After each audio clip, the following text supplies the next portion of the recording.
ರಾಜ್ಯಾದ್ಯಂತ ಬಿಪಿಎಲ್ ಪಡಿತರ ಚೀಟಿ ರದ್ದತಿ ಗೊಂದಲ ಶುರುವಾಗಿದೆ.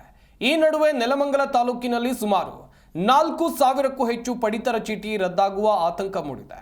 ನ್ಯಾಯಬೆಲೆ ಅಂಗಡಿಗಳ ಮುಂದೆ ಪತ್ರ ಅಂಟಿಸಿ ಬಿಪಿಎಲ್ ಕಾರ್ಡುದಾರರಿಗೆ ನೋಟಿಸ್ ಕೊಡಲಾಗಿದೆ. ಈ ಬೆನ್ನಲ್ಲೇ ನೆಲಮಂಗಲ ತಾಲೂಕಿನಲ್ಲಿ ಯಾರೊಬ್ಬರ ಬಿಪಿಎಲ್ ಕಾರ್ಡು ಕೂಡ ರದ್ದಾಗೋಕೆ ನಾನು ಬಿಡೋದಿಲ್ಲ, ಅರ್ಹ ಫಲಾನುಭವಿಗಳು ಹೆದರುವಂತ ಅಗತ್ಯ ಇಲ್ಲ ಅಂತೇಳಿ ನೆಲಮಂಗಲ ಶಾಸಕರಾಗಿರುವಂತ ಎನ್ ಶ್ರೀನಿವಾಸ್ ಹೇಳಿಕೆಯನ್ನು ಕೊಟ್ಟಿದ್ದಾರೆ. ಸಣ್ಣ ಪುಟ್ಟ ವ್ಯವಹಾರ ಮಾಡುವವರ ಕಾರ್ಡ್ ಕೂಡ ರದ್ದತಿ ಆಗ್ತಾ ಇದೆ. ಬಿಜೆಪಿ ನಾಯಕರು ಈ ಬಗ್ಗೆ ಕೇಂದ್ರ ಸರ್ಕಾರಕ್ಕೆ ಮನವಿಯನ್ನ ಮಾಡಬೇಕು ಅಂತೇಳಿ ಒತ್ತಾಯಿಸಿದ್ದಾರೆ.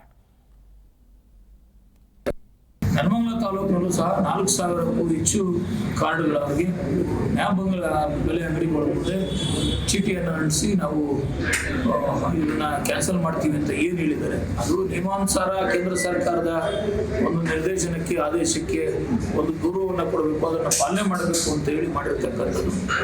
ಆದರೆ ನೆಲಮಂಗಲ ವಿಧಾನಸಭಾ ಕ್ಷೇತ್ರದ ನೆಲಮಂಗಲ ತಾಲೂಕಿನ ಬಿಪಿಎಲ್ ಪಡಿತರ ಚೀಟಿದಾರರು ಯಾರು ಅರ್ಹರಿದ್ದಾರೆ ಅವರಿಗೆ ಒಂದೇ ಒಂದು ಕಾರ್ಡನ್ನು ಸಹ ಕ್ಯಾನ್ಸಲ್ ಆಗಲಿಕ್ಕೆ ನಾನು ಅವಕಾಶವನ್ನು ಕೊಡೋದಿಲ್ಲ. ಈಗಾಗಲೇ ಅಧಿಕಾರಿಗಳಿಗೆ ನಾನು 15 ದಿನದ ಹಿಂದೆನೆ ಖುದ್ದು ತಾಲೂಕು ಕಚೇರಿಯಲ್ಲಿ ತಹಶೀಲ್ದಾರ್ ಅವರು ತಿಳಿಸಿದ್ದೀನಿ.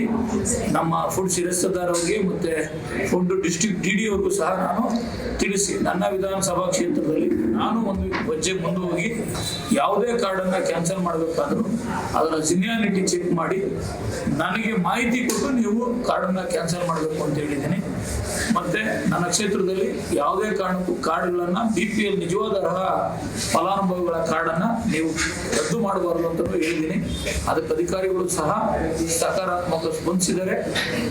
ಒಂದು ವೇಳೆ ನಿಜವಾದ ಅರ್ಹ ಫಲಾನುಭವಿಗಳ ಕಾರ್ಡ್ ಏನಾದರೂ ರದ್ದು ಆದರೆ ಅದನ್ನು ಮತ್ತೆ ತಿರ್ಗಾ ಬಿಪಿಎಲ್ ಕಾರ್ಡ್ ಅನ್ನ ಪಡಿಲಿಕ್ಕೂ ಸಹ ನಮ್ಮ ಸರ್ಕಾರ 25ನೇ ತಾರೀಕು ತಿಂಗಳು ಆದೇಶ ಮಾಡಿದೆ.